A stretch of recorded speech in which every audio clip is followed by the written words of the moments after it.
news when you want it with Bloomberg News Now. I'm Amy Morris. The U.S.-Israeli war on Iran has waged for a sixth day with no sign of letting up. Iran has responded with missile fire across Gulf states and oil extended gains. Bloomberg's Dan Williams is in Jerusalem. I think escalation may be excessive, although indeed the Iranians are saying it. It's clear that they are massively outgunned. They were from the outset. The Americans and the Israelis both saying that this operation is ahead of plan. It's succeeding. Iran's Islamic Revolutionary Guard Corps says retaliatory attacks will intensify in coming days.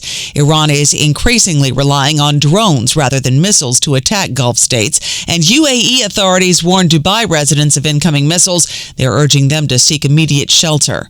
President Trump told Axios he needs to be personally involved in selecting Iran's next leader, saying Mojtaba Khamenei, the son of assassinated Supreme Leader Ali Khamenei, is the most likely successor. But Trump refuses to accept a new Iranian leader who would continue those policies. Trump's comments add to the uncertainty over the massive U.S. military campaign that he launched on Saturday.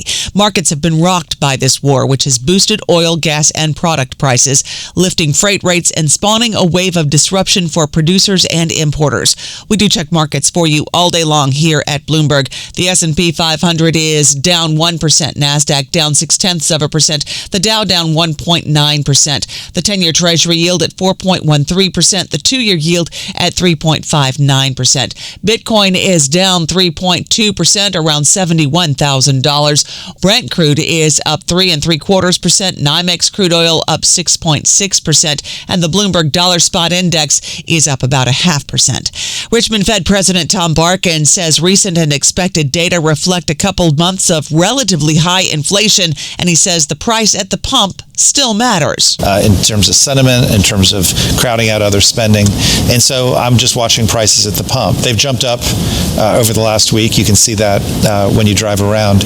But of course, no one knows whether this is going to be short-term or long-term, and so we'll just see where it goes. Richmond Fed President Tom Barkin on Bloomberg News. UK Prime Minister Keir Starmer says he continues to provide calm, level-headed leadership as he pushed back against claims that he has been indecisive over the war in Iran. Starmer says the UK's so-called special relationship with the U.S. remains and is currently operating in the region. We're working with the Americans in the deployment from our bases, the U.S.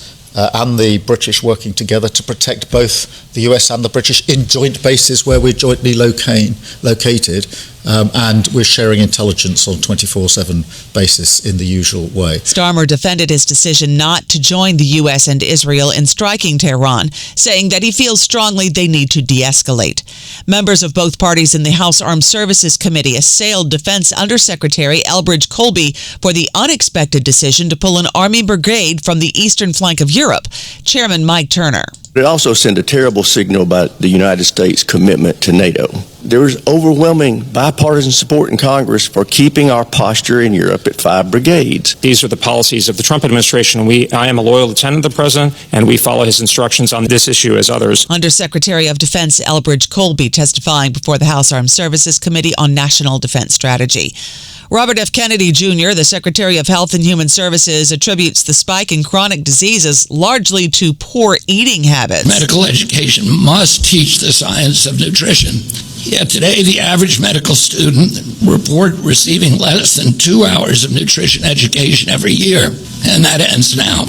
America's academic institutions want to bring the full weight of American science to this crisis. Kennedy announced 53 medical schools in the U.S. have now agreed to expand teaching of nutrition to the next generation of doctors.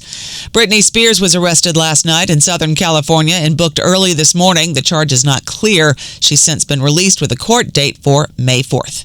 That's news when you want it with Bloomberg News Now. I'm Amy Morris, and this is Bloomberg.